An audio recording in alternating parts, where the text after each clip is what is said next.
and the meeting was scheduled before the attacks took place. Now, CNN has also learned that Trump is averaging one presidential briefing per week, with some weeks as many as 3. They are, of course, available every day. We also know that the president-elect is vacationing in Florida, and while he's there, he does have someone available directly to him 24/7 to inform him on the latest intelligence, something that is customary for presidents while they travel. Now, in the midst of all these questions about his briefings, the president-elect did take to Twitter this morning to change the dialogue to, once again, the Electoral College, stressing that he specifically campaigned to win the 270 electoral votes necessary, that he could have won the popular vote if that was the name of the game, and then firing off this tweet about Hillary Clinton. Donald Trump tweeting, "I have not heard any of the pundits or commentators discussing the fact that I spent far less money on that win than Hillary on the loss." Now, these comments coming on the heels of former President Bill Clinton speaking Monday about his wife's nearly 3 million vote lead. But of course, as we saw Monday in the Electoral College vote, Carol, it is official. Donald Trump will be president. So unclear why he keeps tweeting about the election itself. Okay, so we won't talk about them anymore then. That's right. Jessica Schneider, thanks so much. Even as investigators overseas were trying to sort out the facts of multiple terror attacks, Trump had already jumped to his own conclusions. He tweeted, quote, "Today there were terror attacks in Turkey, Switzerland, and Germany, and it is only getting worse. The civilized world must change thinking." But that was not entirely true. The attack in Switzerland was not terror-related. The gunman was a Swiss national, and police say he had no known links to terror groups, and he attacked a mosque. When it comes to Russia's hacking of the U.S. election, Trump claimed the White House only brought up the subject after Hillary Clinton lost. Actually, the White House said in October that Russia was behind the hacks. Critics say this is disturbing because it's unclear if President-elect Trump is getting intelligence briefings on a consistent basis. So let's talk about that and more. With me now, national political reporter for Real Clear Politics, Rebecca Berg, and Washington Bureau Chief for the LA Times, David Lauder. Welcome to both of you. Thanks, so, Rebecca, we do understand that Mr. Trump will meet with his national security advisor, Michael Flynn, today before the Christmas holiday sets in earnest and get an intelligence briefing. Should Americans be concerned?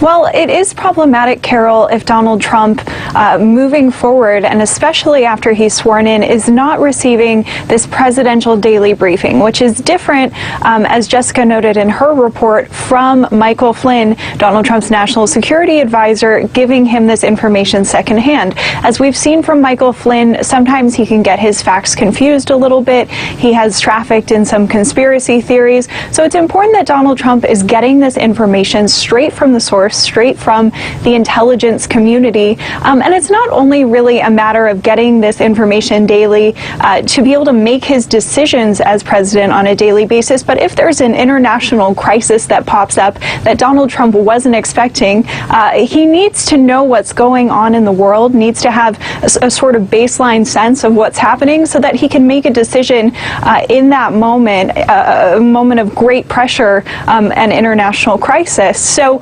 it is important once he is sworn in as president that he be getting this information on a consistent basis. And it's important now even because here is someone who has never served in elected office, never served in the military, doesn't have sort of a baseline of information that he's working with. And so it's important that he get up to speed before he is sworn in so that he's able to make those big decisions. So David, because he's not having daily briefings with intelligence officials, is that why he may tweet out these erroneous things?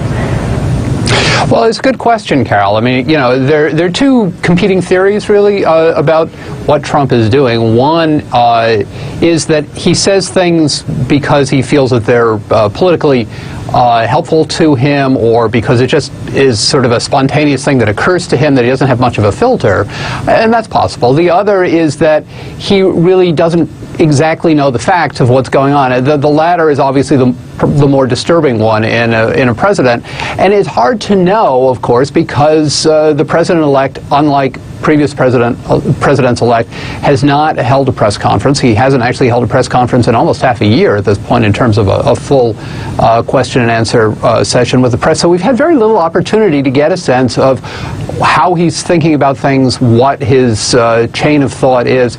We're left to sort of interpret little glimmers here and there from tweets and things like that. And that's given rise to a lot of questions that he really hasn't put to rest about how much does he really know about what's going on in the world. Is he is sheltering himself in a bubble, or is he just sort of popping off about things that occur to him? Maybe this is part of a wider plan that we just don't know about, Rebecca. Maybe he wants to throw other countries off guard and then go through to kind of intimidate them into doing business with the United States down the line.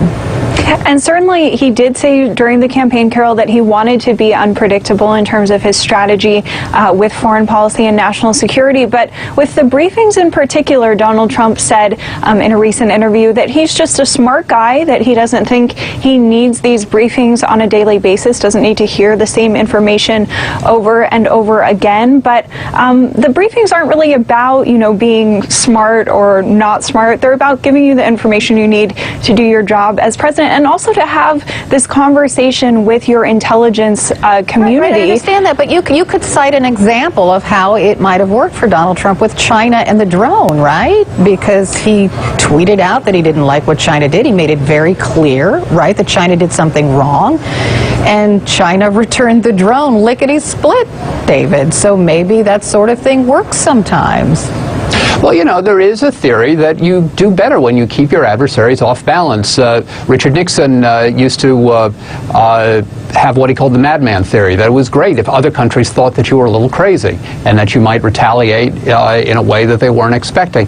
The problem, of course, with that strategy is that it has a higher risk, and you got to make sure that you get it right. And that's why having a really firm grasp of the details of what's going on is important, so that you can make the judgments